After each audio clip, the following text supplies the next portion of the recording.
Good afternoon, members. Welcome to the meeting of the panel on information technology and broadcasting. It is the scheduled time and there is a quorum. I call to order the meeting. Item 1. Information paper issued since last meeting. The Secretariat has not issued any paper since the last meeting. Item 2. Items for discussion at the next meeting.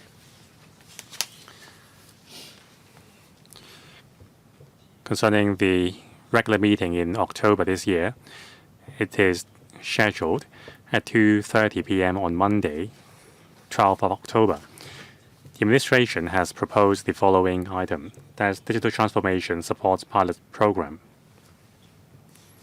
Do members have any views on the proposed item for discussion? Thank you. Item 3, work on safeguarding information security. I will first invite the government officials to come in. Members who would like to speak, please press the button.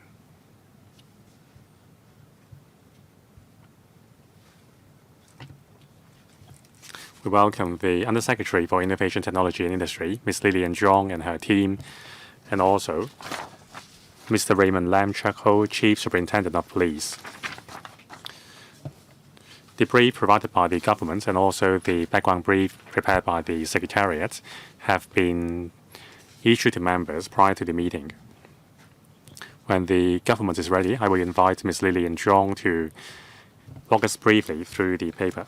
Thank you, Chairman. Today, together with the DPO and also the police, we would like to brief members on the latest situation of information security in Hong Kong and our work related to safeguarding information security. Over the past year, according to the Hong Kong Computer Emergency Response Team Coordination Center, or HKCERT, there were 15,740 information security incidents dealt with by them, up by 5%. The majority involved phishing. But concerning phishing cases as well as botnets and also leakage of personal privacy data, there's been a rise compared with the previous year. It is apparent that with the widespread adoption of AI, it would pose new challenges to cybersecurity and information security. So the government will continue to proactively work with different parties and society as a whole to step up our overall defense capability in terms of information security. On the community level, we will continue to maintain close contacts with the stakeholder to launch different schemes to support enterprises to deal with cyber attacks.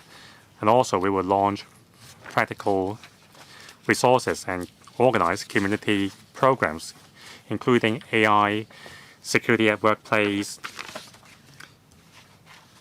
cyber defenders, or AI versus cybersecurity challenge and other inter-school championship to enhance public awareness on information security. On legislation, we will explore using a legislative framework and regulatory regime to enhance Hong Kong's overall capability in terms of cybersecurity governance, setting governance standards and application safety. In terms of human resources, post-secondary institutions have been, with the government's steering, promote education on information security. There have been more information and cybersecurity-related programs launched, including the Certified Information Security Professional Training Programs, or CISP. So far, some 700 participants have completed the programs. There are also a lot more training activities. On the government level, we will continue to enhance our robustness in terms of cybersecurity and information safety. There are different measures to assist bureaus and departments to engage independent consultancy services to enhance the security safety of various departments. Now, the third cybersecurity attack and defense drill will be expanded. The third one will be expanded.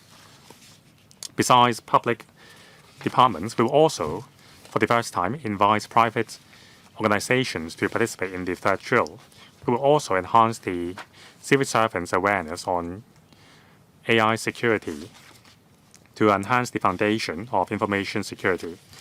Members, AI has brought about unprecedented opportunities for development, but there's also a number of challenges and hurdles. Now, in response to the risks posed by emerging technologies such as AI, we will continue to adopt a multi-pronged approach to enhance the information security of government departments and also private organizations, and also enhance the information security awareness of society as a whole to make Hong Kong safer in terms of cybersecurity. We will be pleased to take members' questions. Thank you. Thank you, Under Secretary. The floor is now open to members. 9 members have requested to speak. They are Mr. Albert Zhong, Nick Chen, Brave Chen, Alvin Lee, Moon Kit, Lam Chen Singh, Robert Lee, Ken Lee, Michael Lee, and just now Mr. Tang Fei. 10. 4 minutes for each questions and answers included. Mr. Albert Zhuang. Thank you, Chair. I would like to commend the Hong Kong Internet Registration Corporation Limited and also the Police Cybersecurity and Technology Crime Bureau. They have launched the service CyberSec 1+ to extend the scope of beneficiaries to SMEs. It is a free of charge service. Now, at present, it only covers assessment, evaluation, and consultancy services on cybersecurity risk, but it does not include actual upgrade and modification to systems. So will service with a charge be offered to SMEs to upgrade their cybersecurity system? After all, services provided by the government are more reliable. Now, Scammeter app is a very good app. Now, last October, the Scammeter app has been enhanced with an AI-assisted engine to enhance its capability. Now, since the launch of the Scammeter app in 2023, how many upgrades have there been? What is the lead-up time to each upgrade? Now, with the ever-changing deception methods, once a website is confirmed to be a fraudulent website, when will the Scammeter be updated to include the site? So, first question on CyberSec and second on Scammeter. For the first question, we will defer to Dr. Ng, the Commissioner for Digital Policy, to respond, and the second one to the police. Dr. Ng, please. Thank you, Chairman, and thank you, Member, for your support. Now, we agree that besides giving advice, we also need the SMEs to take action to implement the recommendations. Now, the HK-CERT as well as the DPO have already launched an interactive platform. That's the Cybersecurity Service Providers Connect program, which comes with a list of eligible cybersecurity service providers for SMEs. As of June, 25 service providers have passed the assessment. The platform is currently undergoing enhancement so as to roll out more functions in October to better help local organizations to find suitable cybersecurity solutions. We also agree that we need to help SMEs implement the recommendations. Scammeter, please. Mr. Raymond Lam. Thank you. I thank the member for his support. Now, the Scammeter app undergoes updates every day. In terms of data, in the past before the upgrade, each day there would be 3 updates. Now, with the AI-enhanced function, there is an update every 2 hours. So the data would include reports or complaints filed on the previous day, and that also include fraudulent websites we have uncovered during our investigation. Now, the capability of the app has been greatly enhanced. Now, we would take initiative to analyze the complaints we received and further uncover fraudulent websites not being reported. Now, since early this year, we have already identified 3,200 fraudulent websites and we have blocked them already. No follow-up questions. Next, Mr. Nick Chen. Thank you. I'm very happy to see Mr. Raymond Lam, the Chief Superintendent, here. So my question is in relation to AI agents. The technology is rapidly developing. Now the AI will not just give you an answer, but also complete tasks for you. So rather than being retrospective, can we set up a registration platform for agentic AI so that they have to pass certain assessments? Now about deepfake technology and AI-generated contents, these are more and more common. Now besides CAP 161 crimes ordinance, are there any other legislation which can regulate these new technologies? Should we consider making amendments to the rights of image or portrait rights? Now about ethic framework, as well as the guideline for generative AI's application, these are very good guidelines. So will the government launch a risk assessment and testing system for AI so as to bring more businesses to Hong Kong and help Hong Kong business go global? Now finally, on robotics. In the future, robots may be walking on the streets and they may be working in operating theaters. So what is the risk of them being hacked? So there are questions about ethical governance, agentic AI, and testing and certification. Under Secretary. Thank you, Chairman. I also thank Mr. Nick Chen for his questions. And concerning legislation and testing, I will take the question and I will defer the other question to the doctor. Now concerning laws.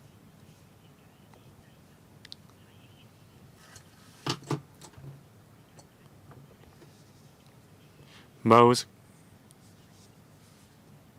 provisions against crimes in the real world are applicable in the virtual world as well. So the online world is not a lawless realm.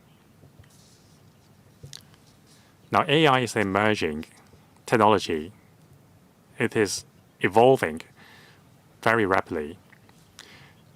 But the Law Reform Commission has published a report in January this year with recommendations to introduce a brand new piece of legislation targeting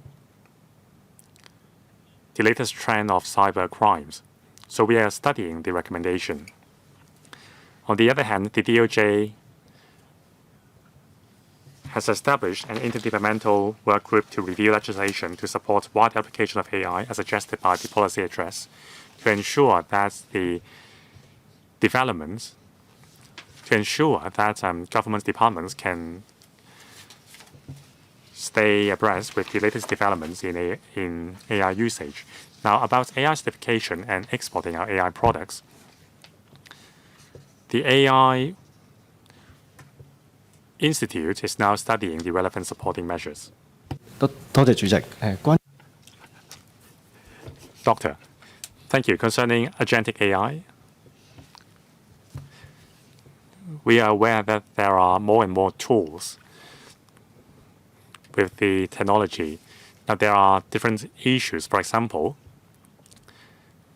giving the agentic AI too much authority or installing plug-in.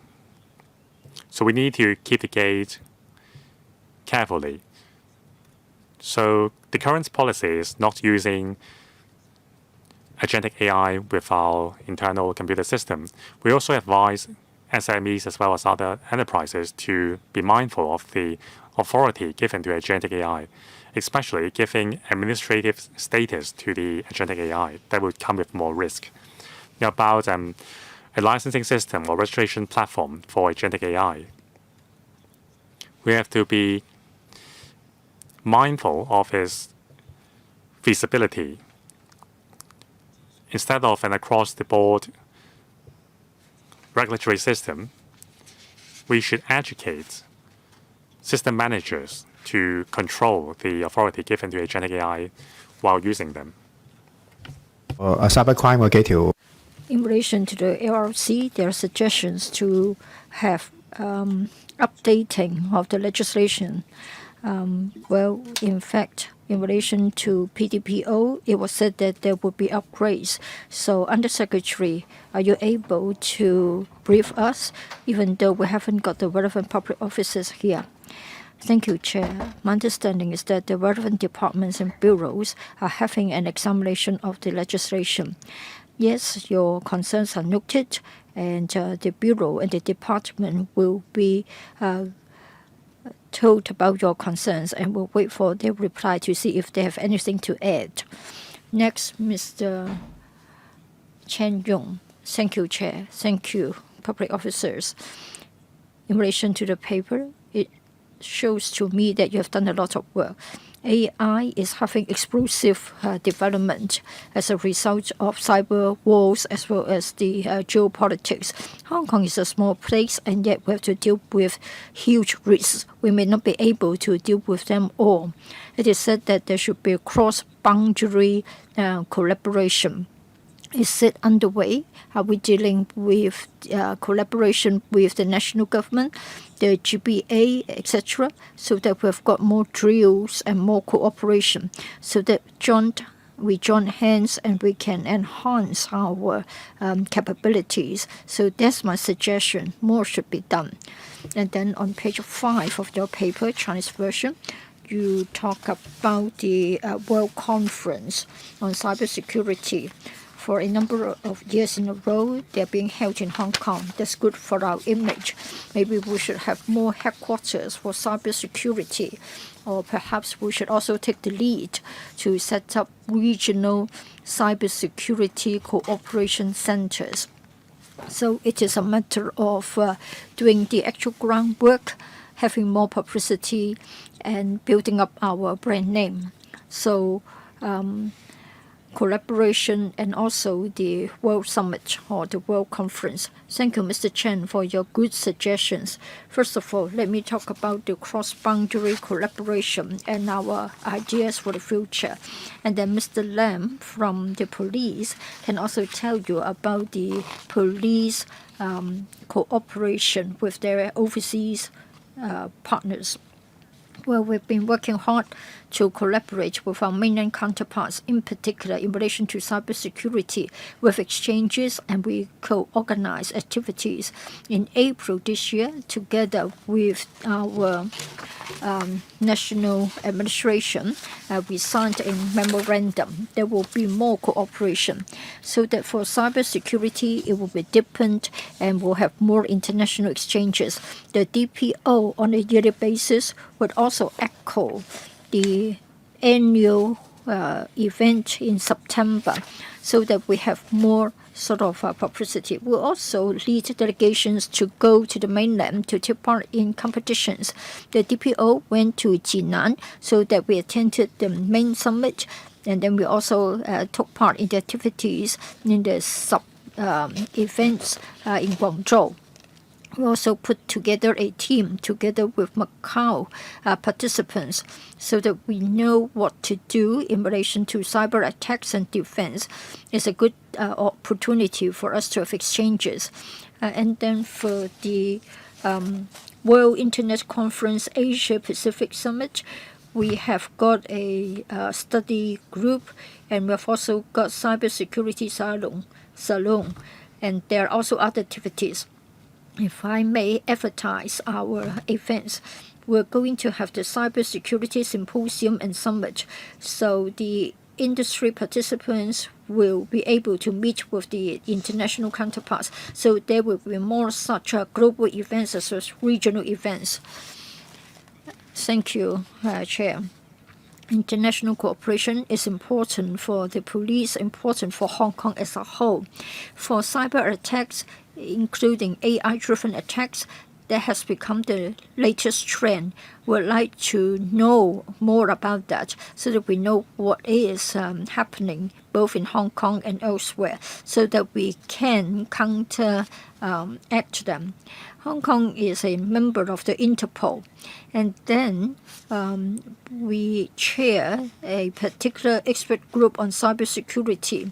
The Hong Kong Police Force attends a function, and we are actually organizing over 200 participant event from a large number of countries or regions. Of course, there will be many occasions for us to have exchanges on intelligence and exchanges on information. Through our networks, we are going to have global events like conferences, seminars, or some competitions in relation to digital pathology, digital forensic pathology, so that we can exchange our information and we are able to tell the good story of Hong Kong, China. Well, in fact, the Interpol annual event will take place end of November this year in Hong Kong. This is a rare opportunity, and then our Hong Kong Police Force can meet with our counterparts from elsewhere, and in fact many leaders from other police forces will attend this global event, and in this way we are able to have closer cooperation with our international counterparts. Thank you. Next, Mr. Alvin Lee.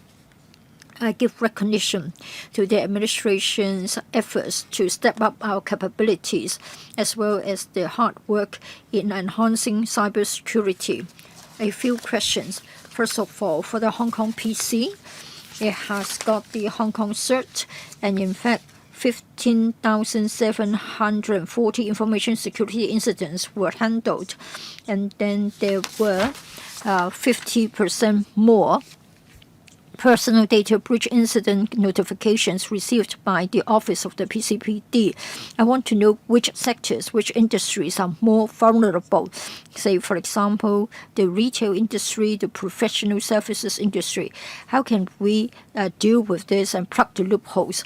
And then in such sectors and industries, what about the weak points as far as the staff members are concerned? We have got an index. It is found that our staff members are very weak in terms of the security awareness.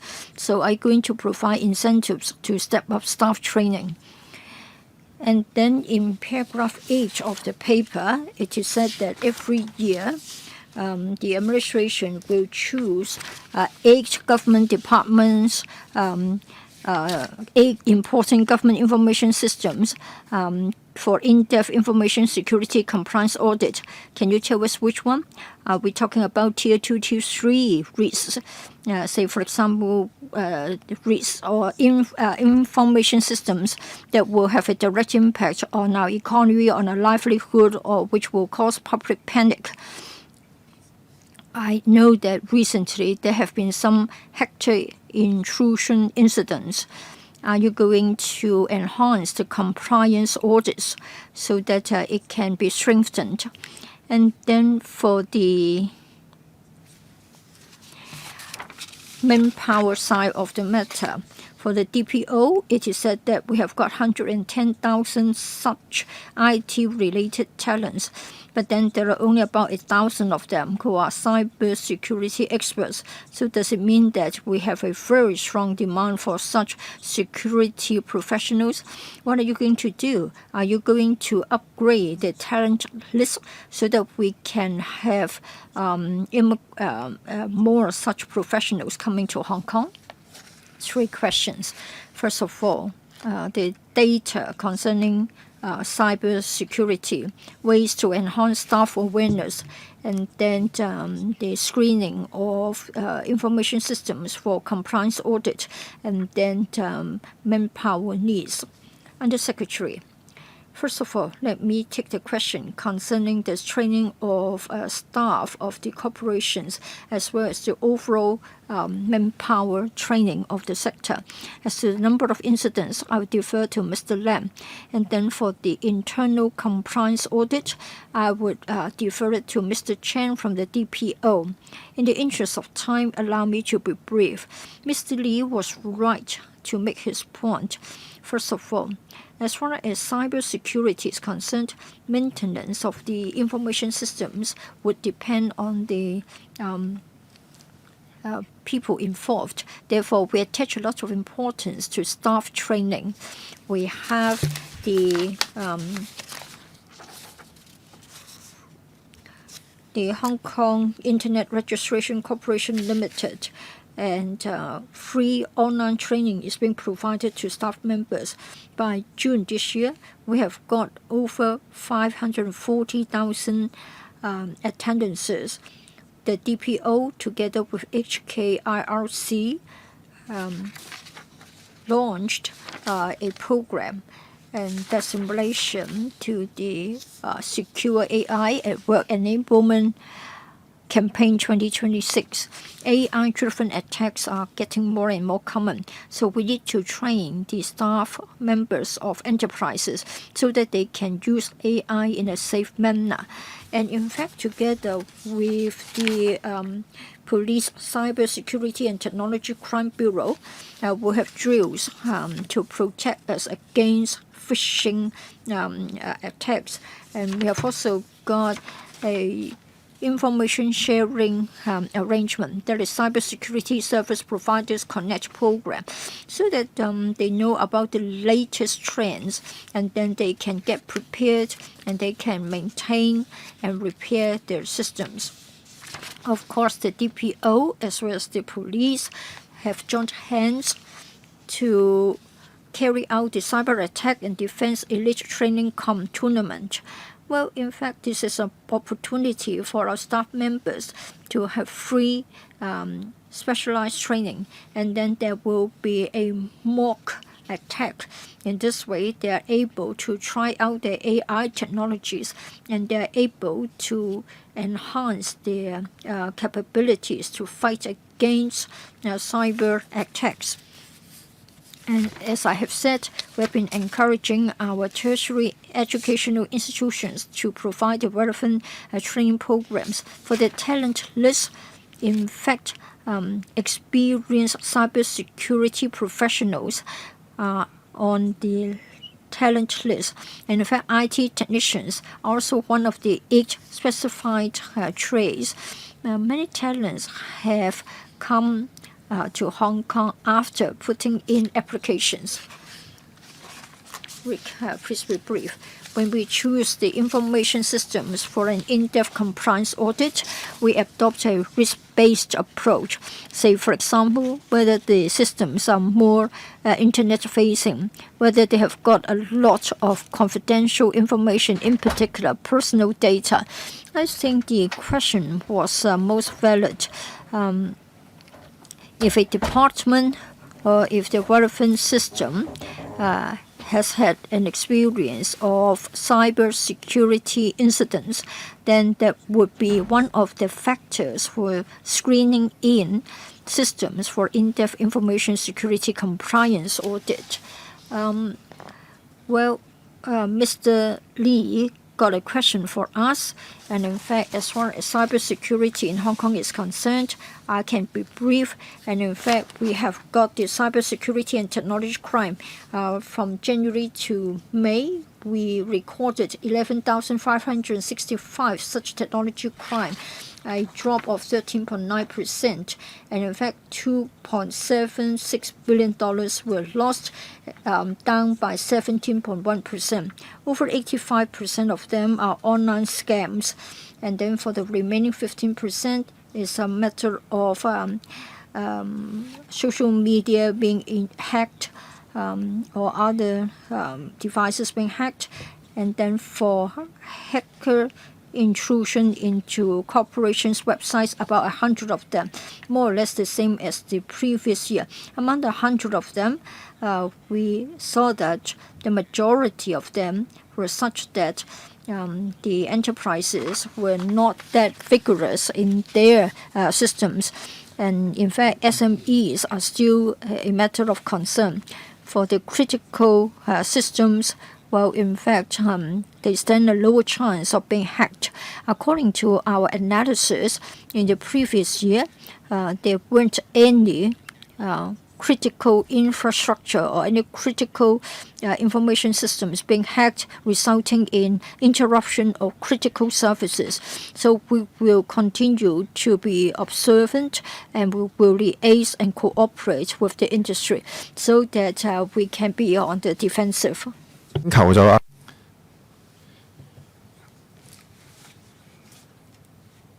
Now, Ms. Elizabeth has a request for the next item.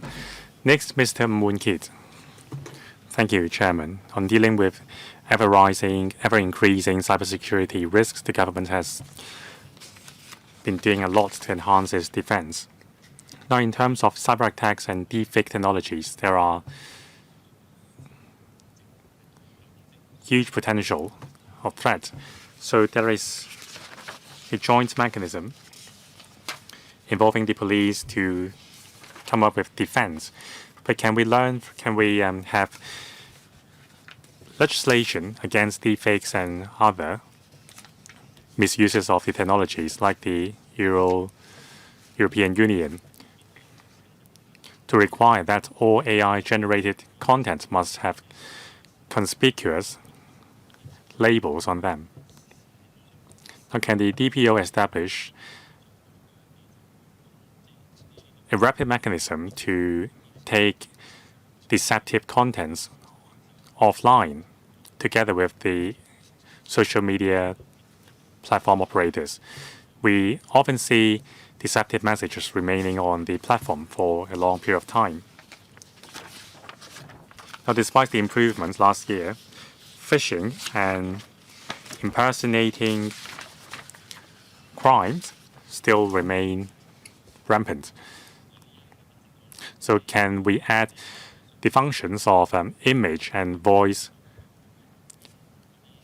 analytics on the Scammeter app so that the app can analyze whether the contents are fake and issue warning to the users?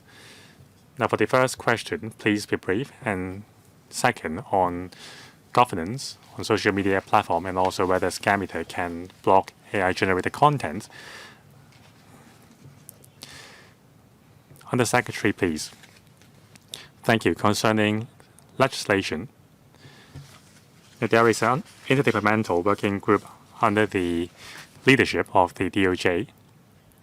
It has been studying the development trend of AI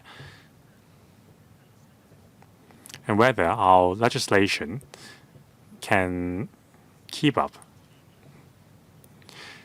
I will defer the second and third questions to Mr. Raymond Lam. Thank you, member, for your questions.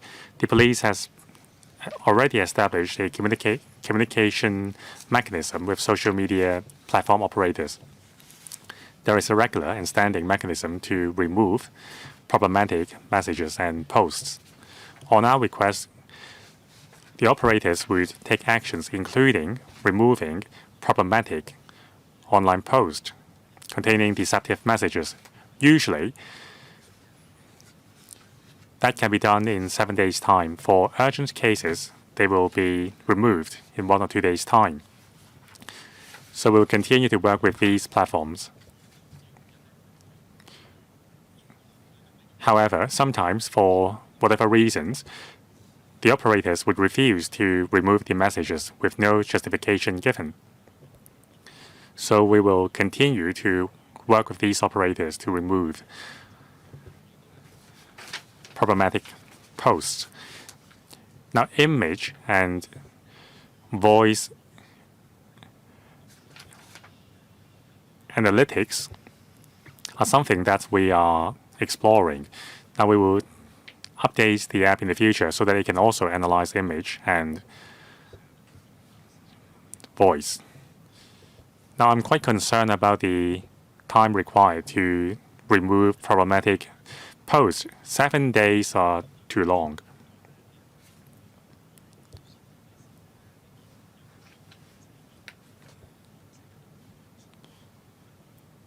Now, sometimes fraudulent advertisements would be reposted with a different ID, and some operators keep refusing to take off those advertisements. So maybe we need an update to the legislation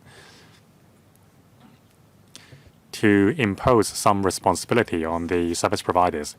In Singapore, the government even required the operator to vet the advertisement prior to uploading them. Thank you, Chairman. At present, we take a collaborative approach through communication with the platform and also by setting usage guidelines. We seek to regulate the contents. Now, of course, there is room to improve the 7-day timeline for removing the contents. We will make reference to the relevant laws. Mr. Lam Shen-Sing, thank you, Chairman. AI's development has posed great challenges to information security. On the other hand,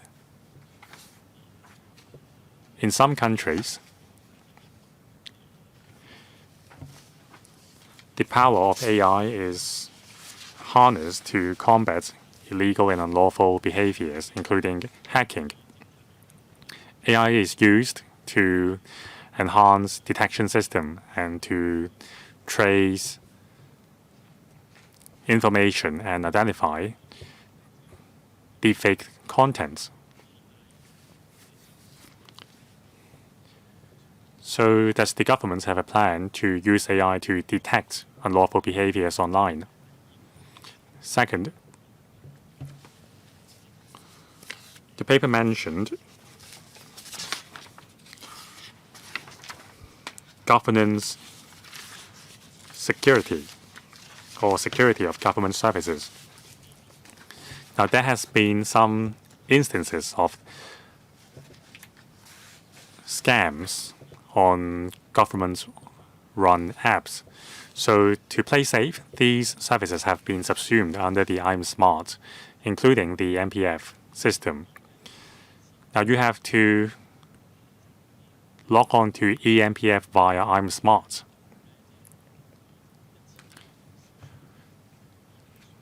So will the government conduct a comprehensive review on all the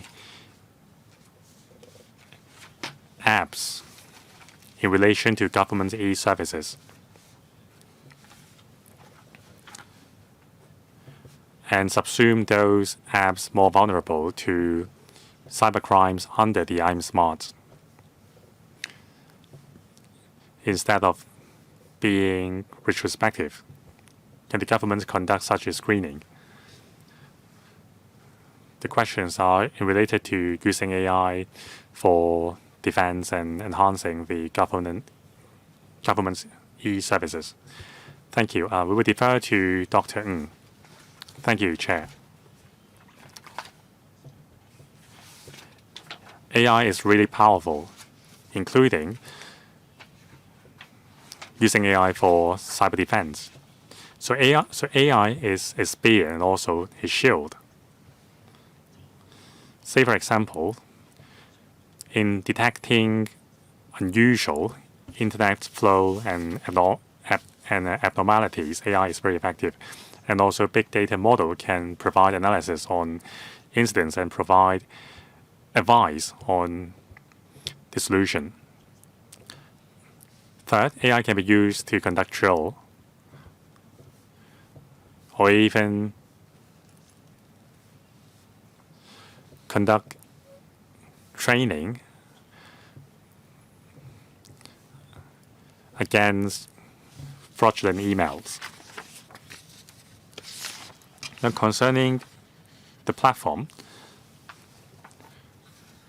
in promoting the collaborative platform, the DPO has been working very hard. We are encouraging different departments to use the shared platform. Now, we have set a timetable for the departments. When there are services requiring login on the user side. They should use the function of I'm Smart. And also in terms of 710 funding, it would be easier to manage the disbursement via I'm Smart.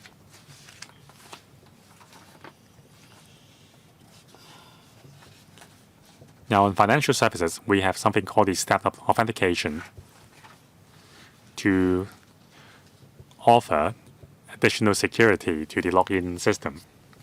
Next, Mr. Robert Lee. Thank you, Chairman. The government has done a lot of things to improve cyber and online security. Now, my question is in relation to the advertisement offered by the HKMA and the SFC, for example, don't click suspicious links.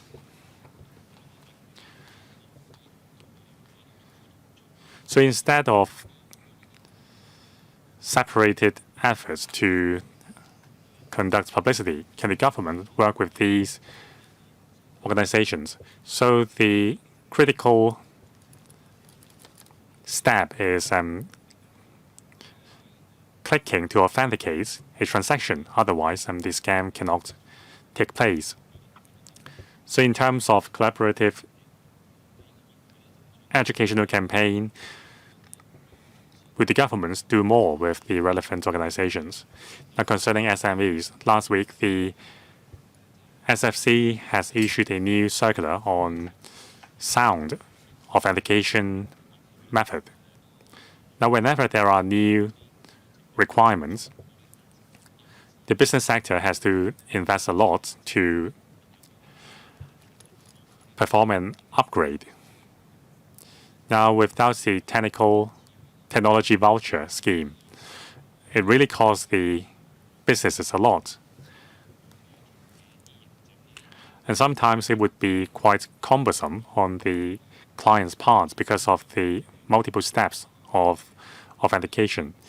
Yes, it is very safe, but it is very cumbersome on the business sector because they have to notify the customers of the new steps of authentication. So can the government help out on this front? Publicity, education, and support for SMEs. Under Secretary, thank you. Concerning supporting SMEs to adopt more AI solutions, now that's going to be an enhancement to the digital transformation support pilot scheme with $300 million additional funding. That funding is for helping SMEs to adopt AI and cybersecurity solutions. A list of the solutions would be made available for the SMEs to choose from, and subsidies will be given to them.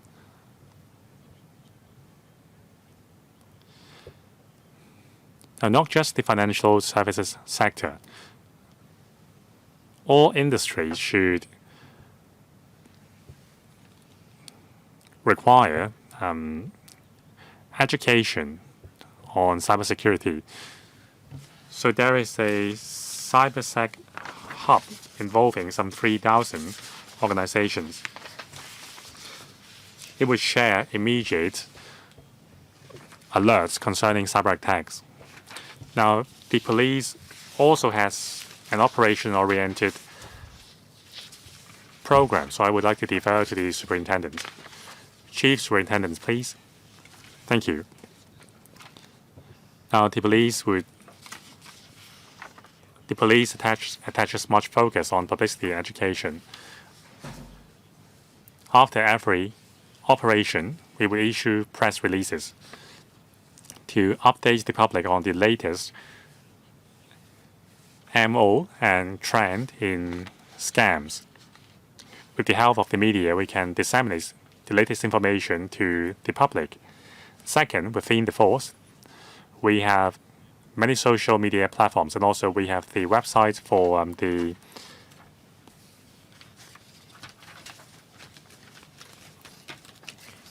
for our Cybersecurity Bureau. So through the website, we disseminate information concerning the latest situation of cybercrime. Now, in 2024, the Cybersecurity and Technology Crime Bureau has established the CyberSec 1 Plus.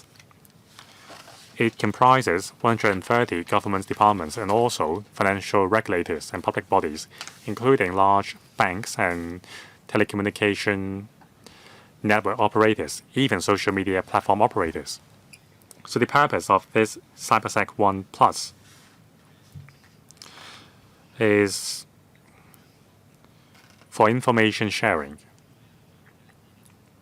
The most updated methods and trend in cybersecurity would be disseminated to the stakeholders, and they can help us heighten the awareness in the public. Now, the platform reaches to every sector in society, including public transport and property management. These are our partners. We would like to achieve synergy with our partnership. Every stakeholder can help us in disseminating the information on cybersecurity. Well, we are repeating ourselves, so please be brief if you're asking similar questions in the interest of time. Well, in fact, the legal department has already set up an interdepartmental working group to deal with the legislation. So are you going to draw reference from the mainland legislation concerning AI-generated content or the Euro counterpart so as to fine-tune our own systems? Undersecretary, anything to add since this question was asked already? Nothing much to add. We are going to review our legislation. All right, thank you. Next, Mr. Lee Chun-Kang. Thank you, Chair. Today we talk about cyber security in relation to the figures in Annex 1 for phishing and phishing websites. We have got 1,200 more such cases. Well, in fact, it doesn't require any cost. So for these scammers, it is an easy job for them. And then for those who are having a lower level of IT literacy, they will become more vulnerable, like the elderly people. So I want to know if the government is going to take the initiative to talk to the service providers or the telecommunications service providers to provide public education, or even at the secondary and primary school levels, we incorporate some learning modules for scam meter. Well, it isn't an application provided by the service providers. Can we not have it being installed at the time a new phone is being sold, so that the users can be given assistance in screening out the problematic applications? Of course, the criminals will always try to outwit us. So how are we able to take sort of to outsmart them? And I want to know whether the regulator can have a say in relation to the emergence of applications. Say, for example, if an application or website is collecting too much personal data, or even the password or the pins of the users, so that we can issue a warning or issue a piece of advice to the users that they should be careful about their own passwords or pins, etc. So there's also about public education, publicity, awareness on the part of citizens. That's the first question. The second question is that for enterprises handling a large amount of data and figures, what should be done? And perhaps there should be cooperation, because they are service providers. Maybe they can also play a role. Yes, that's about governance. Chair, indeed, this is being done. I would like to defer to the police for the details. If necessary, I can add to the answer. Thank you, Chair. Thank you, Mr. Lee, for your questions. For phishing cases, yes, the number is increasing. Let me be quick about the reply. In fact, we do spot a rising trend this year. And in fact, they are trying to put themselves forward as the water supplies department. And in fact, we have done a lot of work. We carried out investigation. We took action in June. In fact, we already cracked a syndicate which carried out a phishing website faking the WSD. 722 cases were involved, $16.8 million Hong Kong dollars were lost.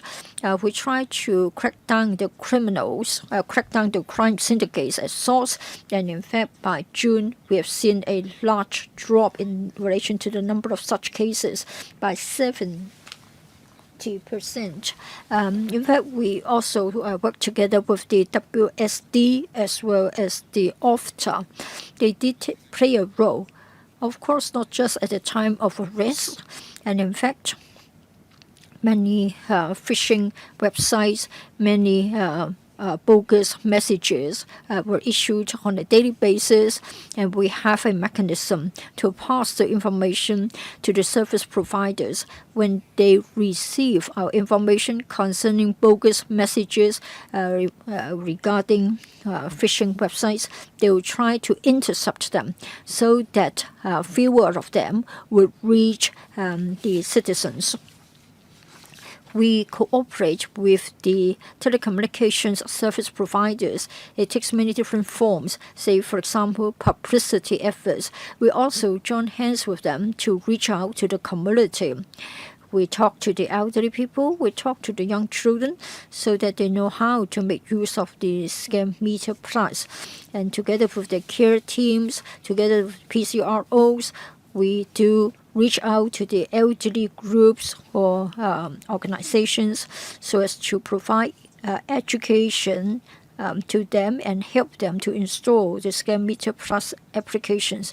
Together with the DPO, we have joint events this year, and in fact, since end of last year, we had the Cyber Defenders Alliance card game, so that through games they're able to spread the messages to school children, and then they can learn new skills to guard against deception in a fun way. So ultimately, it is a matter of enhancing the IT literacy. Over 15,000 people took part in the exercise.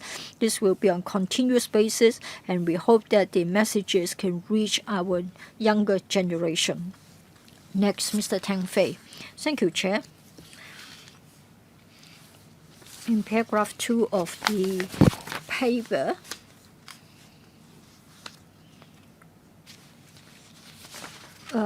or rather in paragraph 7, can you not elaborate on the assistance given to schools? School information systems are unique in that they are linked with the Education Bureau. We want to add elements of AI to them. And of course, schools have their own systems built with the assistance of contractors. And as a result, it is a matter of diversification. The reason being simple. Some schools are financially better and they can have different systems. Well, in fact, schools did encounter cyber attacks. Servers were locked, and then a ransom was asked for, though not much, say a few $1,000s, but it's troublesome to have to unlock it. A few years ago, I won't name names, but then they just couldn't bother with it, and then they just paid a few $1,000s by way of ransom. So I think it is a matter of being a pain in the neck. It is not fatal, but then it is indeed a pain in the neck. So I do welcome having such a website checking service. And then I've got 2 other suggestions. I may not need your reply. That is, you would like to deepen public awareness. And you have got the Secure AI at Work Enablement campaign. Why don't you have something similar for primary and secondary schools? I think that should form part of the career planning. AI is a trend that you cannot reverse. So I think for this secure AI at work enablement, I think you should become the lifelong planning as well. And then in the same paragraph, mention is made about the cyber attack and defense elite training tournament, as well as the AI cybersecurity challenge. I think you can appropriately take it to the school campuses. I think AI will become part of our daily lives. School students will learn in their own ways as well, even though it is not being part of the formal curriculum. So maybe we should enhance their sort of ethics, enhance their awareness of security. I think that's better than simply asking them to take part in competitions like the 4-panel comics. Well, for the development of AI, I think we need legislation to regulate the development of AI. AI is developing rapidly. It is difficult to catch up. The most that you can do is to introduce a primary legislation to set up a framework, and then we depend on or rely on subsidiary legislation to deal with the latest trends. And we must have a two-tier system. Principal legislation backed up by subsidiary legislation. I think that's more feasible. So Mr. Tang has got suggestions, website testing, and also rendering support to the schools. In the interest of time, Chair, I can tell you that the two very good suggestions will become part of our blueprint for popularizing AI. Mr. Chen can take the other question. I would like to thank Mr. Tang for his questions. We have got the CyberSec 1 Plus. In the past, we were mainly about websites. We were mainly interested in websites, but then NGOs and schools have also got a need for such a service. Therefore, this year, we have got the CyberSec 1 Plus originating from CyberSec 1. Under this scheme, we hope that we won't just be scanning the websites. There will be security testing, risk assessment, anti-phishing suggestions, and we'll also have guidelines for safe applications. And we are more targeted, some for school teachers, others for school students, so that they can protect themselves in a fast-changing environment. So we'll be providing tailor-made services to them, because they may not have adequate resources. And we hope that on our side, we can provide a service to them so that they can have a better capability to guard against cyber attacks. Mr. Tang referred to the two competitions and wondered if students can take part. Well, for the two AI competitions, starting from this year, we have got student participants. Allow me to share some information with you. For the AI cybersecurity challenge, many university students are taking part. Mr. Tang was interested in the role played by secondary school students. One secondary school took part in the cadet competition. In fact, a few years back, a secondary school student won the competition as well. Ms. Elizabeth Quad, thank you. On other occasions, I have raised the issues of AI regulation and governance. So I'm pleased to hear that the government would take on board members' views on studying a regulatory regime for AI. So I hope there would be a bill introduced to the Legislative soon. On page 6 of the paper, it mentioned the risk assessments on post-quantum computing era. So with the technology continuously developing. The computing power, along with quantum computing, will increase the risk for the traditional computer system. That because the traditional encryption algorithms cannot keep up. So what is the government's preparedness for that? And also, critical infrastructure is also at risk. Now, the HAMA has designated a quantum preparedness index to gauge the preparedness of banks against quantum computing risks. So will government departments and the relevant departments be tasked to conduct an assessment on their own quantum computing preparedness against potential risks? Now, there are assessments that the risk won't occur until a few years later, but we should prepare ourselves earlier. And concerning preparing ourselves against post-quantum computing technology, Under Secretary, I would defer to Dr. Ng. Thank you, Chairman and Member. Now, we don't know when quantum computing will become more widespread, but we are very concerned about the paradigm shift in post-quantum cryptography. But there are already emerging formats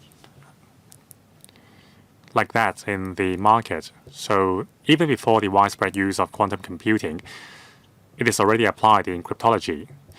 Now, in the country, there is a standard for crypto technologies for commercial uses. So we will keep tab with the developments of the country as well as overseas markets. Now, the DPO has taken the initiative to include post-quantum encryption technology in some of our programs. The concerning protecting critical infrastructure against emerging risks is a question about resource allocation as well as cost effectiveness.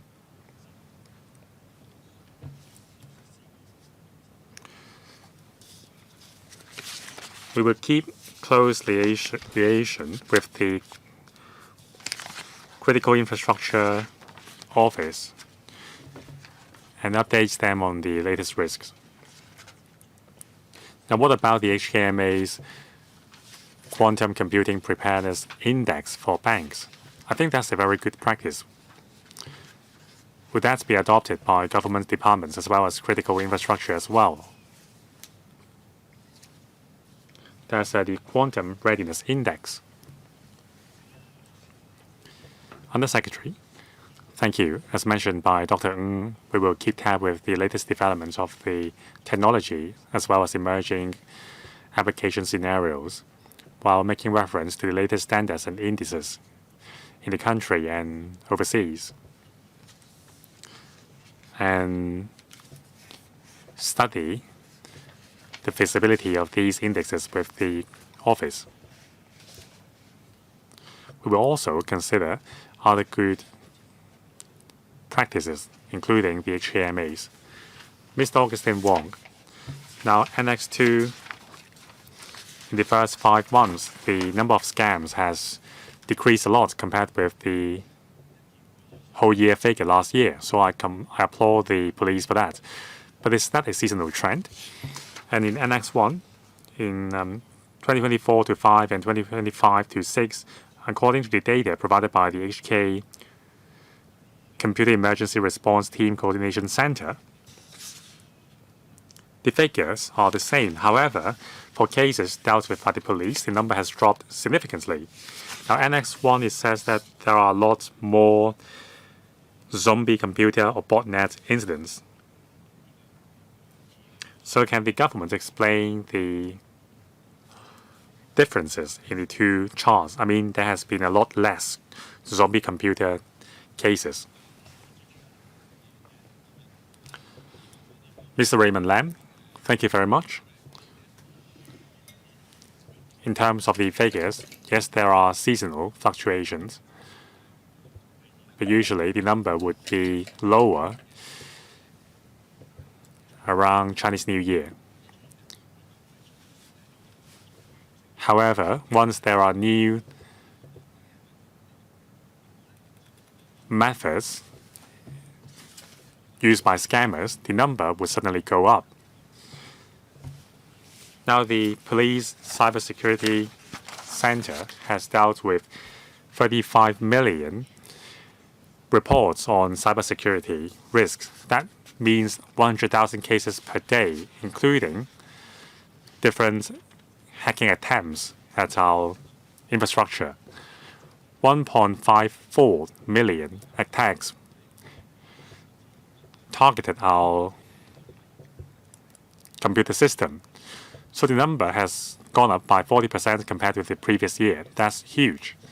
Now, concerning threats against Hong Kong, there was a 2.4 times increase, also significant. So we will keep tab of the situation. As mentioned in the debate or discussion just now, the development of AI will only make hacking attempts more serious and effective. So we will exhaust every means to protect our computer system, to control the external risks.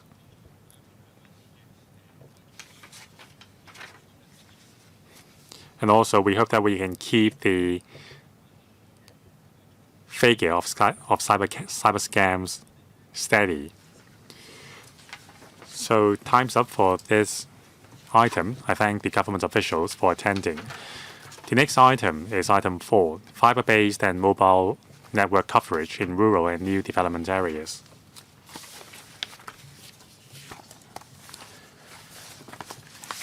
First of all, I thank the Undersecretary and her team. 跟住下一個 For the next item, we will now invite the government officials to come in. Members who would like to speak, you may now press the button.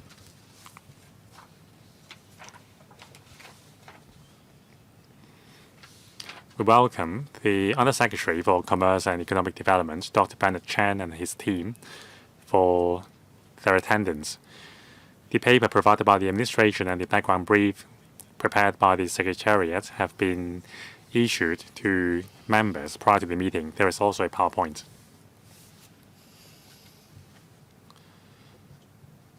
So when Dr. Chan is ready, we will hear from the Undersecretary. The presentation will be assisted by a PowerPoint slide. Dr. Bernard Chan, please. Good afternoon, Chairman, members. The government attaches much importance to the development of our telecommunications infrastructure.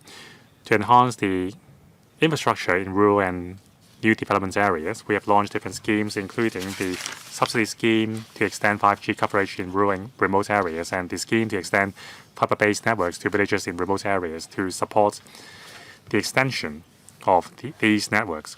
Now, concerning the 5G subsidy scheme, it was launched in July last year by the OFCA to provide subsidies to mobile network operators to install some 50 radio-based stations in country parks and other remote areas. Now, after the commissioning of all radio-based stations, the coverage for country parks will be enhanced from 80 to 90%, while network coverage for along major government hiking trails will increase from 95 to above 98%. 1 year on, the OFCA has already approved the application for 14 radio-based stations. Works are being conducted now by MNOs. Now, subsidy scheme to extend fiber-based networks to villages in remote areas was launched in 2018 to help fixed network operators to extend their networks to 235 villages in remote areas. 99% of the villages, that is 233 of them, have received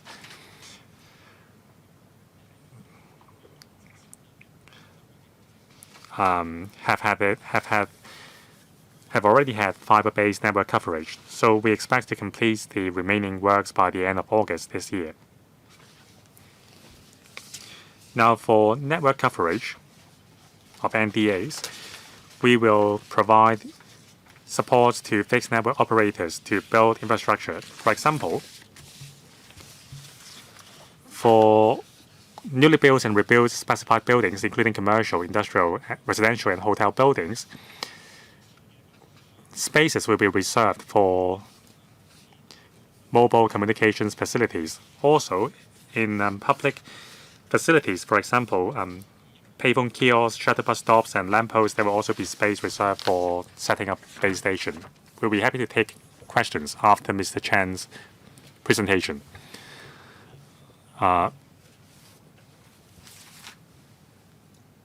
Mr. Kingsley Young. Thank you. Now, Hong Kong has one of the most developed telecommunications infrastructure network. We are the most advanced telecommunications markets in the world.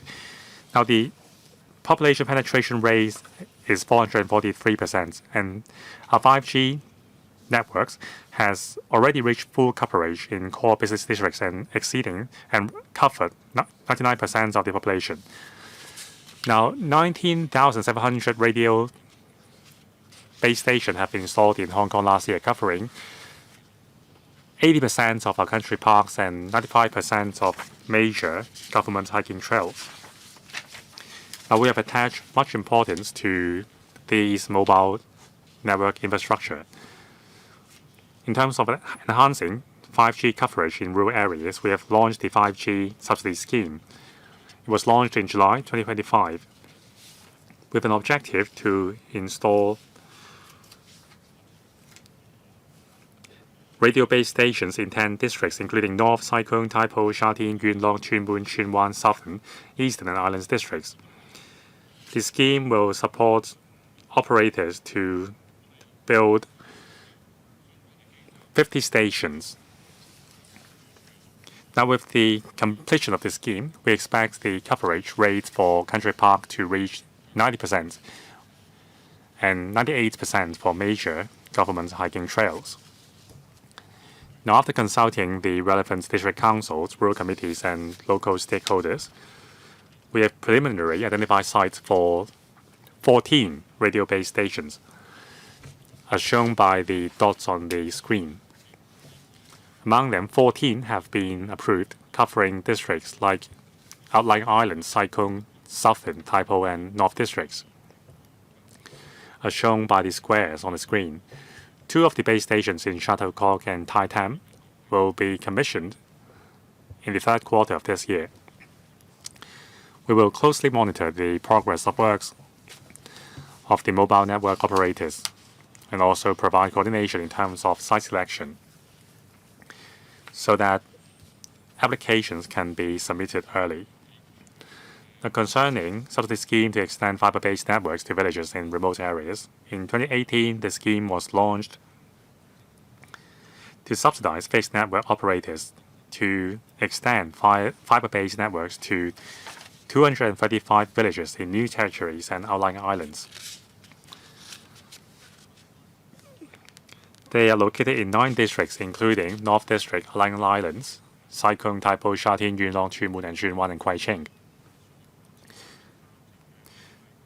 The fixed network operators will also have to build 3 submarine fiber-based cables connecting Lamma Island, Chang Chau, and Peng Chau.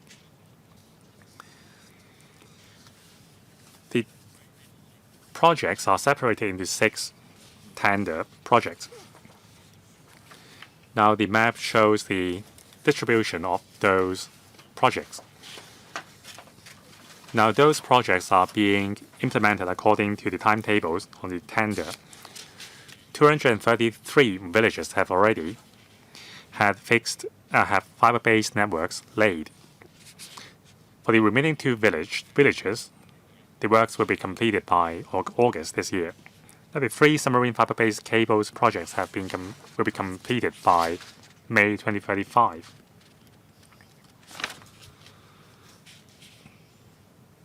Or rather, 2023.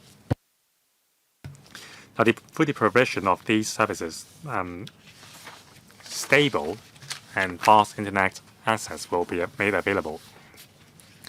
Now, in terms of facilitating the extension of mobile network and fiber-based infrastructure in remote areas, OFCA plays the role as a facilitator, for example, allowing fixed network operators to enter any land or seabed for conducting works without any payment or fees. And also for newly built and rebuilt specified buildings, including commercial, industrial, residential, and hotel buildings with building plans approved, on or after the 1st of April 2025, spaces must be reserved for access by mobile network operators to install and maintain mobile communication facilities without payment of a fee to the landowners.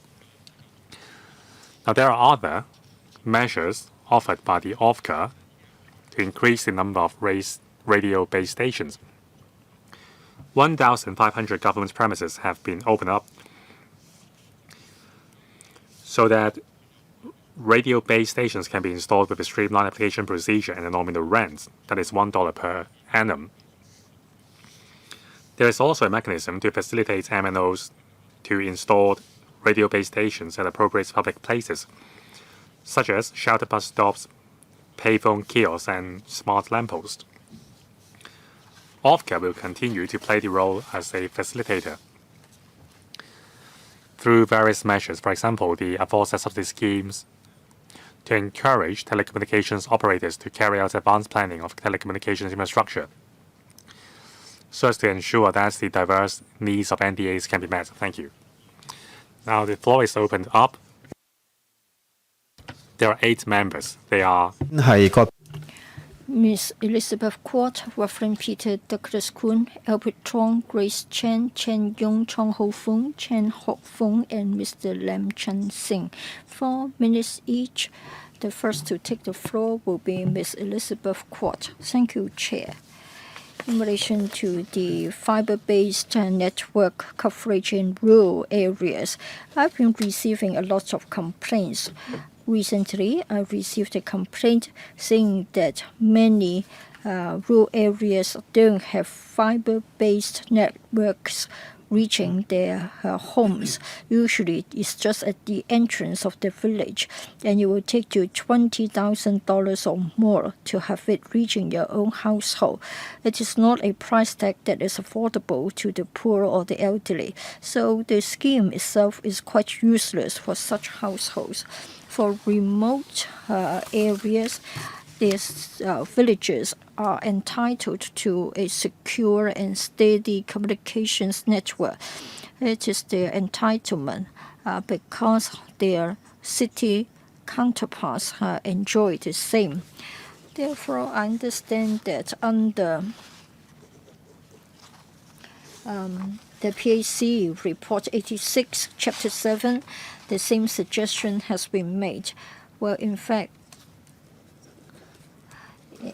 instead of covering 380 remote villages, there are now only 235. And instead of benefiting 170,000, only 110,000 villages will benefit. And in fact, 48 out of the 225 of them will take 4 years to wait for their turn to have it completed. The longest waiting time was 58 months. And few inspection visits have been carried out. So has the government carried out the cost effectiveness of the subsidy scheme and been more vigorous in monitoring the progress? And can you not find better ways to make sure that the villages can actually enjoy the fiber-based networks? Otherwise, it is a waste of money, because it's no good if the network would only reach the entrance to the villages. All right, coverage in the rural areas. Dr. Chen. Thank you, Chair. Thank you, Ms. Quat. For the first question, why aren't households being given the network coverage, as it would only be stopping at the village entrance? Well, in fact, the successful tenderers or the successful FNOs have made additional commitments. Among the 233 villages having had their networks completed, over 90% of them, that is over 220 of them, have the fiber-based network reaching individual households. Among the 227 of them, they're able to have a speed of 1000 bps or even faster, so they can have such broadband service at their household level. As to the second question asked by the member, that is in relation to the PAC report, that is vis-a-vis the original proposal of covering 380 villages, we have only got 235 of them. In the 2018 legislative paper for the all discussion, it was said that 380 was but a rough figure. We had to consult the rural committees, the district councils, as well as the relevant villages, and then we made adjustments to the rough figure proposed in the first place. We had to bear in mind the actual circumstances, and we don't want to waste public money. Public resources must be used wisely and rationally. The member also wondered whether we had reviewed the scheme itself. Of course, we had.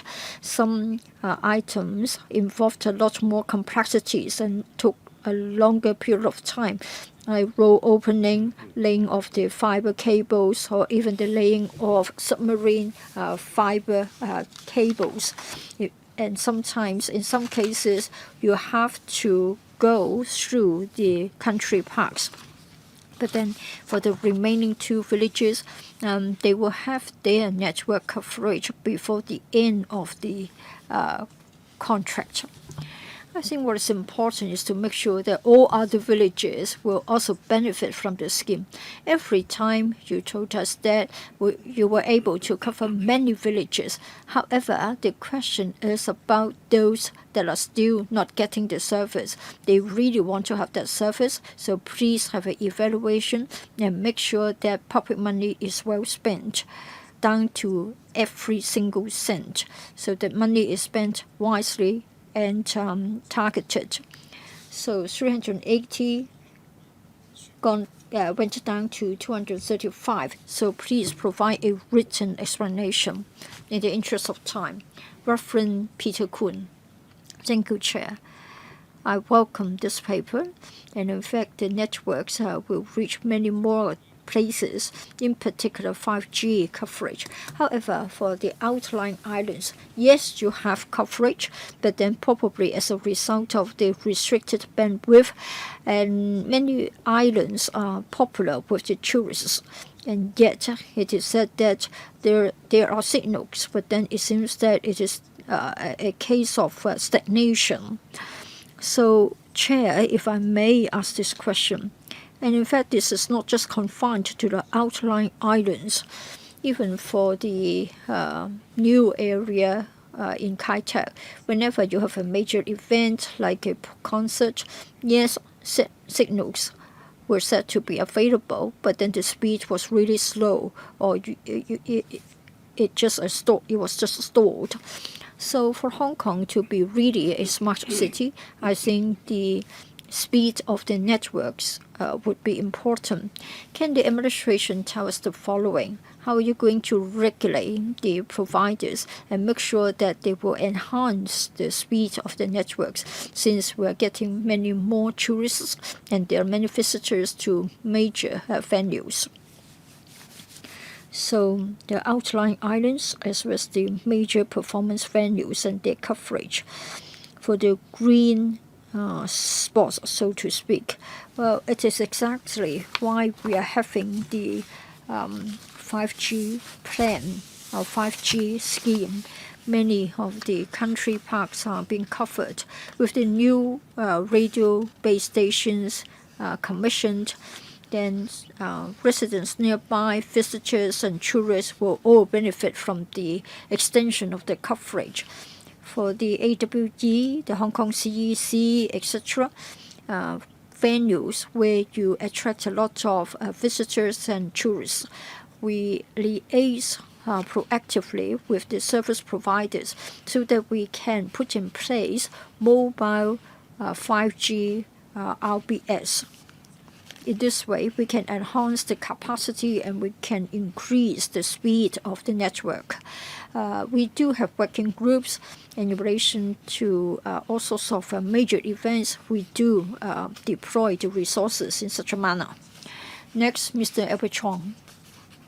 For 5G coverage, Hong Kong has done a good job, and I support your efforts to extend the service and coverage to the rural areas and the NDAs. For the 5G subsidy scheme, in paragraphs 5 to 7, it is said that in 4 years' time, 50 RBS will be constructed by Q3 this year, only that in Shuttlecock and the other one in another place will be ready. In other words, 48 RBS have to be completed in the remaining 3 years' time. I know there are 16 applications and 14 have been approved. Yes, I know there are 2 phases. For the first phase, 30 of them. In other words, half of them have been approved. For the 30 in the first phase, how come that there are only 15 or 16 applications? Is it because of the lack of interest to be blamed on the price tag? I know it will be very costly in maintaining the networks. In overseas countries, they have got the Starlink to render support. Hong Kong has tested it, and in Wong Chuk Hang, we try to have a similar connection. We make use of the satellite to provide the broadband service. So I want to know whether we can repeat the experience in Wong Chuk Village. If you are to go down that route, will the current scheme be a waste of resources? So will there be Starlink connections? In relation to the progress, as the member rightly pointed out, there are 2 phases. First of all, we identify existing government buildings where there is a power supply, where there is space to build the RBS. And of course, this is in line with the progress we reported to you last year. And then in phase 2, that's for phase 1. For phase 2, there may be structural problems, and they are usually more complicated cases. We may have to go through a country park, or we have to open up the roads. So we are currently talking to the telecommunications service providers or the operators. We are having advanced planning. Members can have confidence that for the remaining 48 RBS, there will be operators interested in taking them up. In fact, for the 14 approved cases, there were at least 3 MNOs. We are confident that by 2029, all the 50 of them will be completed. The member wondered whether we would use the satellites to enhance the network coverage. Well, of course, this is exactly what we are doing. And for the low orbit satellite licensing system and the issuing of permits so as to facilitate the testing, a lot of groundwork has been done. We expect that by the time we have 6G, we will make adjustments to the 5G networks as well as the satellite coverage. For satellite coverage, there is an advantage. The coverage is much wider. For the speed as well as the capacity of the signals, they fare less favorably when compared with 5G and 6G services. For remote areas and areas where we cannot have fiber-based networks, we can have a lower spectrum, or we can have other alternative approaches. So we are going to have a basket of approaches to provide a fast and wide sort of network. Next, Ms. Grace Chan. Thank you, Chairman.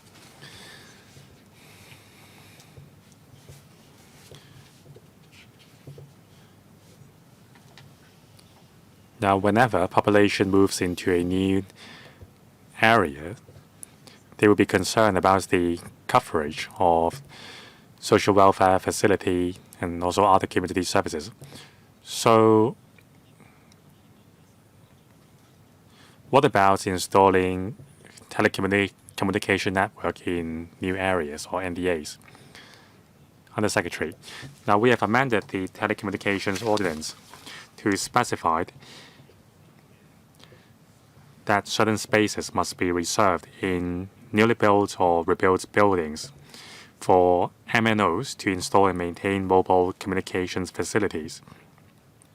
So all buildings will be subject to the requirements. Again, government premises and premises of public bodies also have to follow this rule. Mr. Brave Chen, thank you.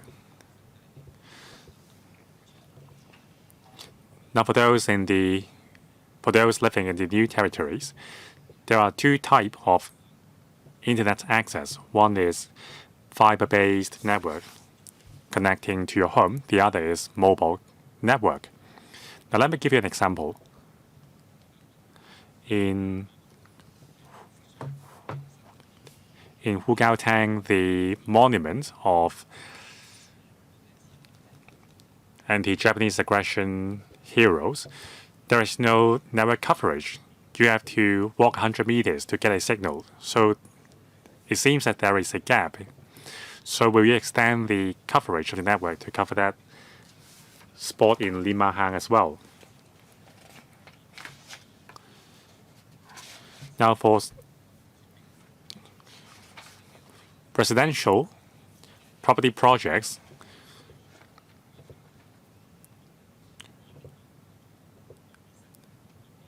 under some land developers, there will be direct internet access to the homes. However, for other projects,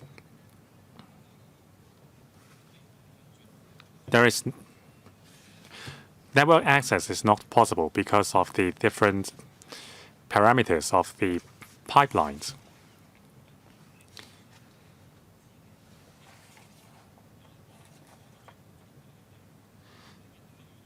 Now, for some households with the means, they can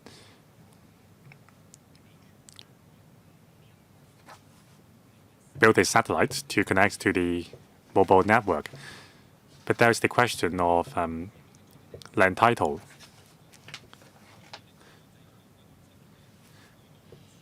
So I think we have to correct the situation. Otherwise, it would go against our positioning as an international INT center. So we need to allow telecommunication operators, other than those who are subsidiaries of the land developers, to lay fiber-based network to the homes. So the second question is on the monopoly of land developers. Under Secretary, now concerning Limahang and the Robin's Nest Country Park, there will be a proposed radio base station located near the public toilets in Limahang. Now, with the completion of that RBS, the signal will improve. And concerning NDAs,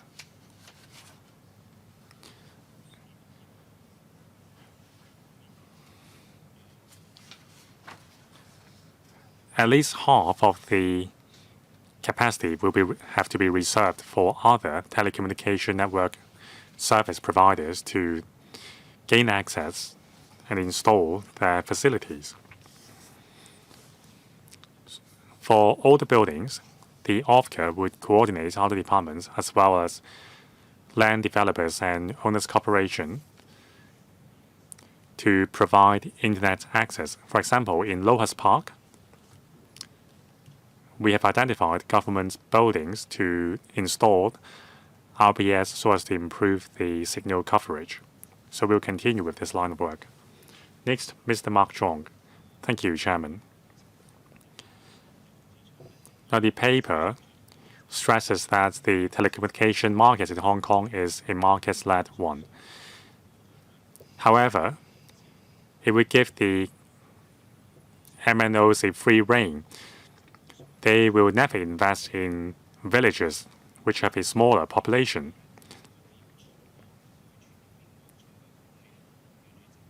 Now, with no profit incentive, the network service providers would be reluctant to connect the last mile of the network to the villages.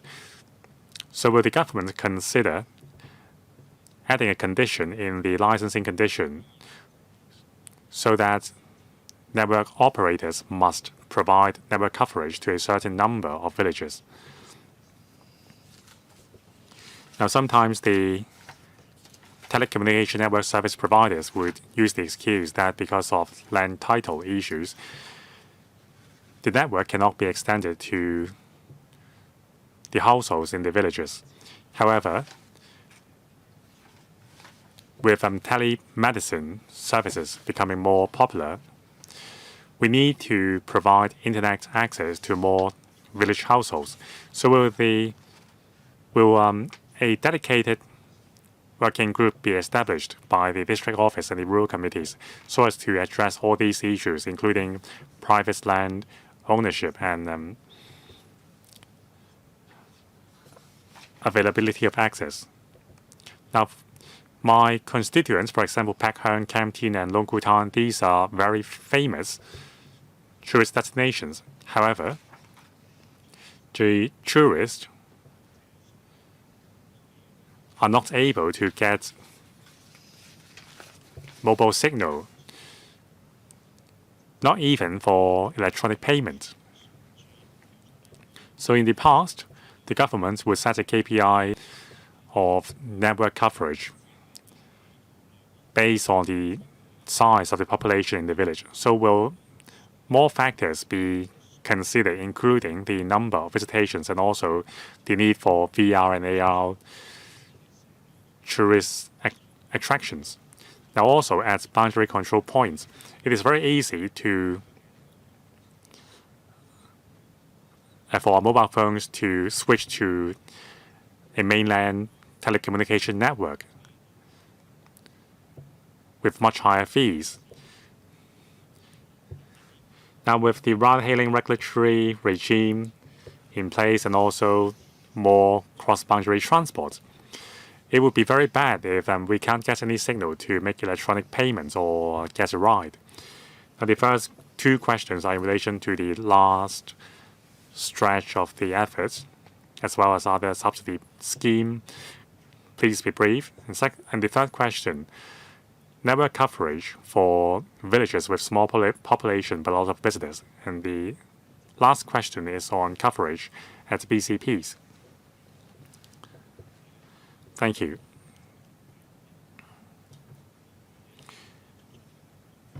Now, fixed network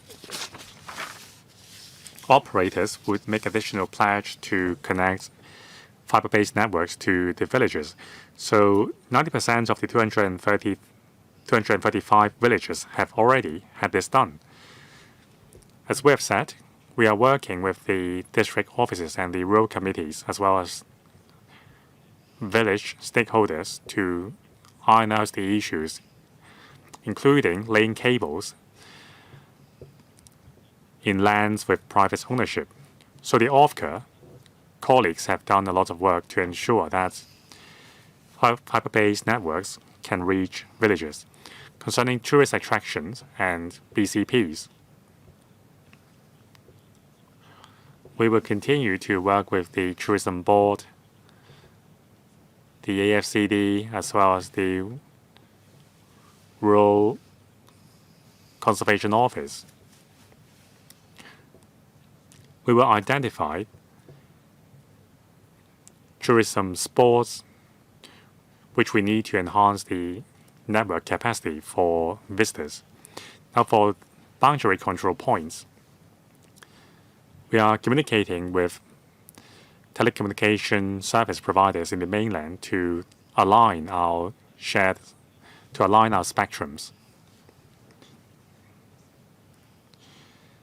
Now, our advice for travelers is to check your mobile phone for the telecommunication service providers when you cross the border. It's better to turn off the roaming services on your phone. As I've mentioned, we will work it out with the service providers for better solutions. Thank you.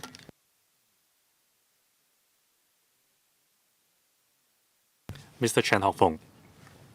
Thank you, Chairman. Having online access is a must for our daily life. However, many rural areas in outlying islands don't even have the basic internet access.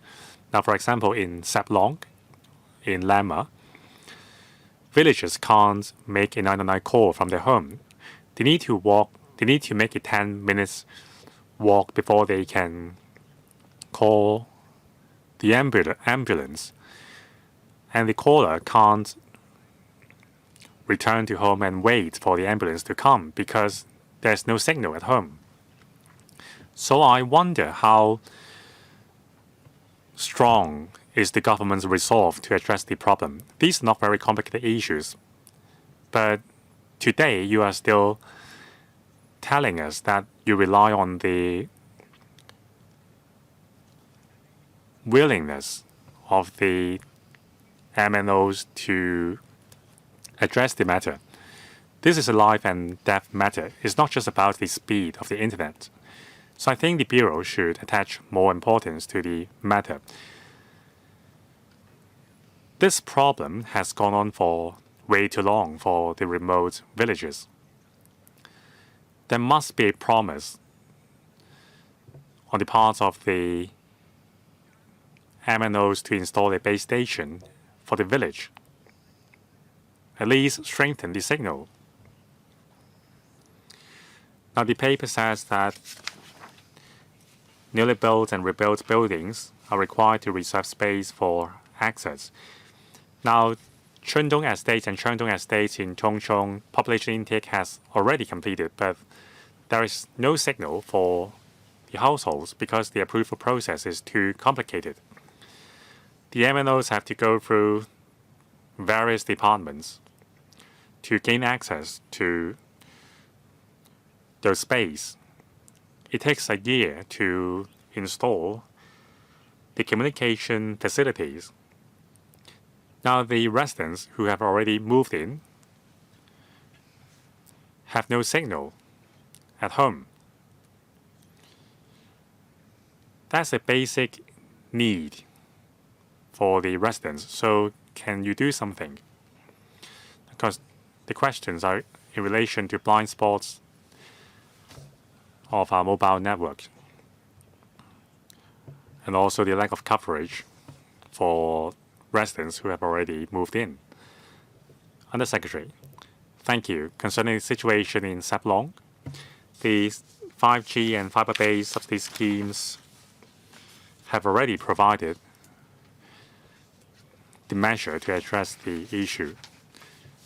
Now, we have performed a lot of preparatory work. We have consulted the village stakeholders on the appropriate location to build the base stations and where signals need to be improved. Now, concerning the situation at Cheongdong Estate in Tongchong, after the meeting, I will investigate the situation. Now, if that's the case, if the case is that MNOs can have no access to the reserved space, that's not ideal. Now, Cheongdong Estate is just an example. The situation is similar for many housing estates in Dongchong, where population intake is going to take place. The approval process is so long, so we need to compress the timetable. Understood. OFCA, as the coordinating department, has the responsibility to address the issue. So as I've mentioned, we will review whether we can enhance the cross-departmental coordination. like the Undersecretary said, the government has a role to address the issue since legislation is already in place. So I hope Mr. Chan can approach OFCA to convey the cases. Next, Mr. Lam Shen Singh. Thank you, Chairman. Now the focus is on villages and remote areas, but the majority of the population lives in urban areas. So we need to achieve 100% coverage for urban areas.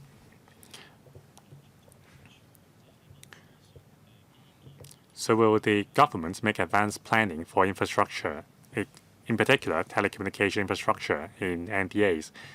For example, Shuttlecock is now positioned as a tourist destination. There will be a lot of developments in the area. So can the government make advanced planning for Shuttlecock so that the coverage is sufficient?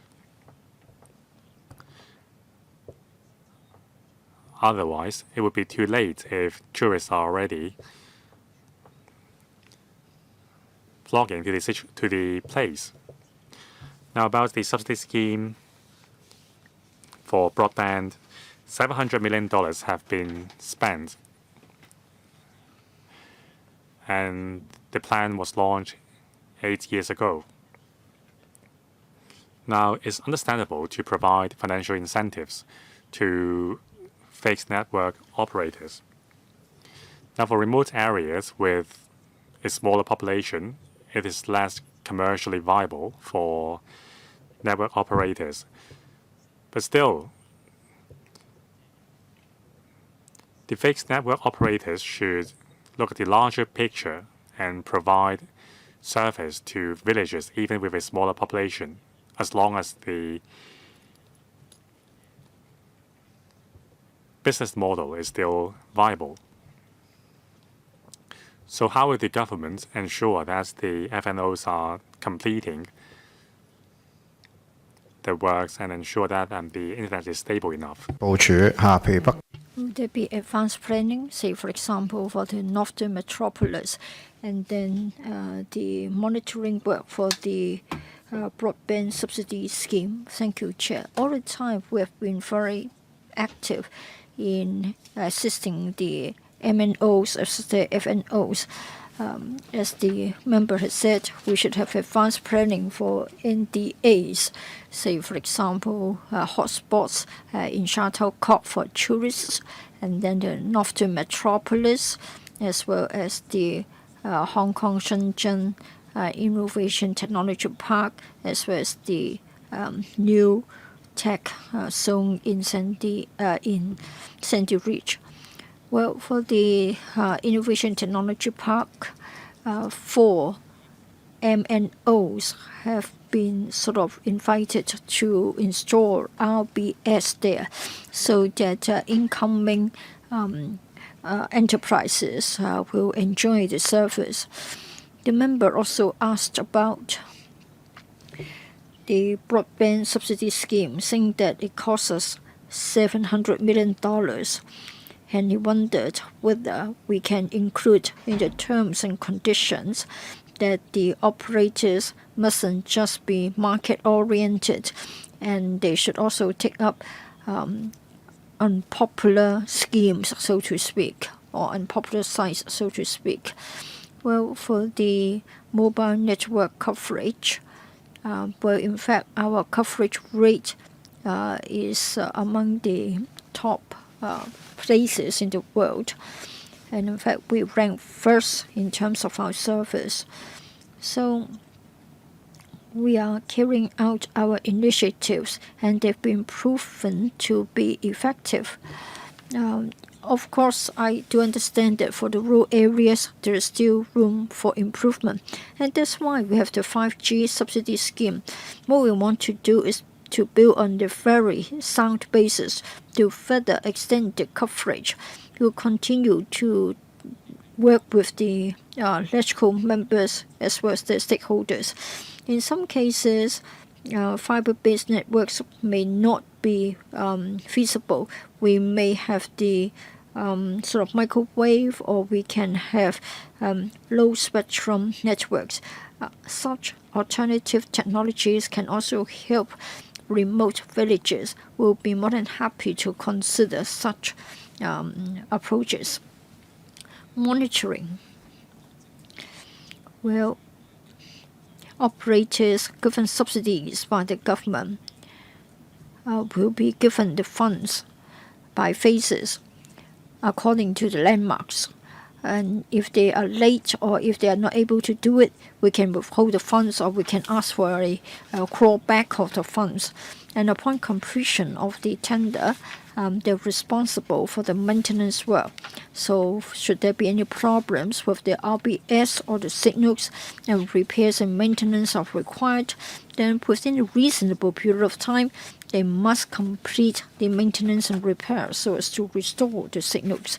So we'll be watching them closely. All right, it's now my turn to ask questions. For coverage, of course, it is of interest to a lot of us. I'm grateful to the Bureau.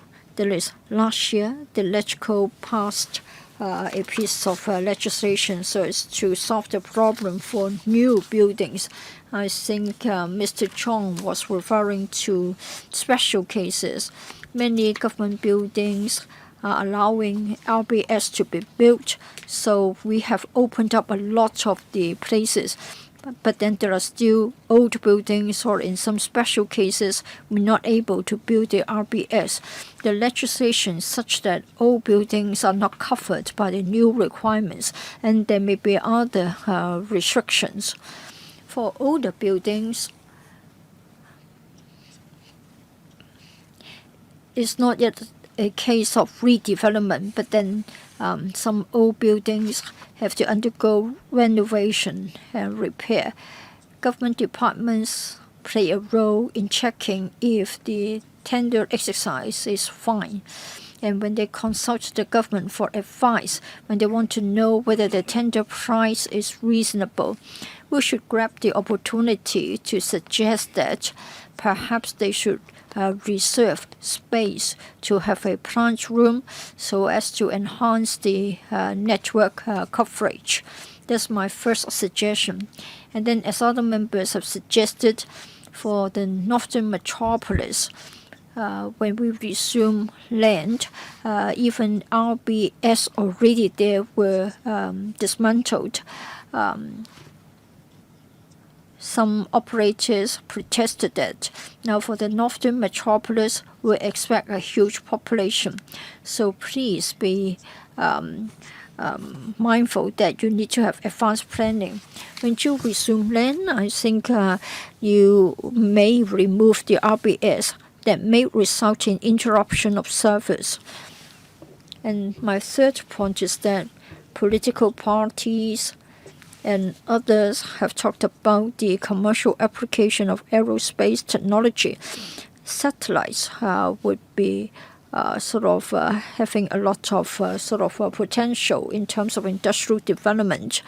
You need to make applications to the national government, to the ITU, etc. in relation to low orbit satellites.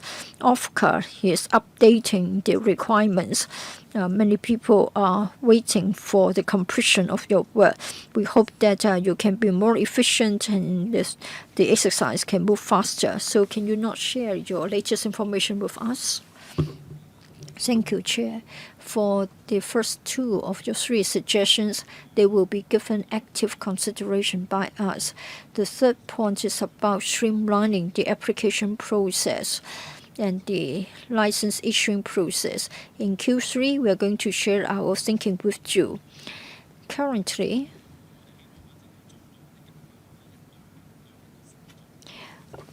we are having a set of permits for a satellite, and we hope that we can change the approach. So in some cases, a service provider may be using hundreds of satellites, and that would be too cumbersome to have to take out hundreds of permits or licenses. So we'll try to fine-tune that or streamline that.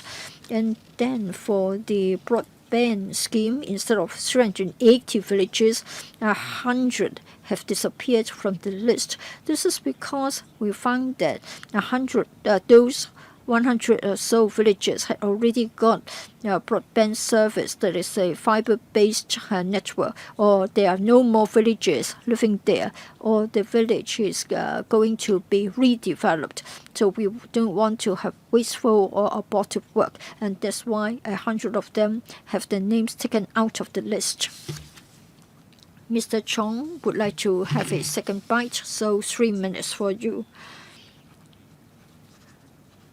The government has been facilitating the operators so that they can have space reserved for them for mobile networks in new buildings or redeveloped buildings, covering commercial and residential buildings. Well, I know that for the lampposts, would that be an opportunity? You have the cables, you have the trenches, etc., etc. So I want to know whether there will be deregulation, or rather this is already being done. Ms. Grace Chen would also like to ask questions. So I'd like to extend the meeting time by 10 minutes. So please give a reply to Mr. Chong's questions first. For the multifunctional smart lampposts, yes, that's being done. For the ordinary lampposts, I have to defer to my colleague from the OFCA. Thank you, member, for your question. For smart lampposts, we are moving forward. We issued guidelines so that operators can use the lampposts to build their RBS. 15 such smart lampposts have got RBS. They are around the NDA in Anderson Road. For the Northern Metropolis, we are working closely with the CEDD. We'd like to plan in advance so that the RBS will be implemented ASAP. And we will also include new roadside smart lampposts that will be sort of used for possible RBS sites. What about the existing lampposts? Is there space available? The loading is a problem for the ordinary lampposts. It does have a certain weight, and the existing lampposts may not have a suitable structure. And then we need the fiber cables. For busy roads, there is a actual difficulty. And we have been talking to the CDD. For NDAs, we'll try to make use of as many smart lampposts as possible. Ms. Grace Chen. Yes, please switch on the mic. Let me think what I wanted to ask. A member talked about the case in the outlying islands. I think there's a common issue.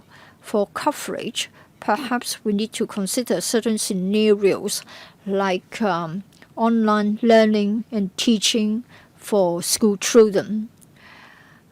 We must make sure that coverage is available to benefit the school children. As Mr. Chan Ho-fung has said, you may be aware of certain problematic cases. Please refer to the OFCA for follow-up action. Without other questions, that's it for this item. Item 5, AOB. We haven't got anything under AOB. Meeting adjourned. Thank you.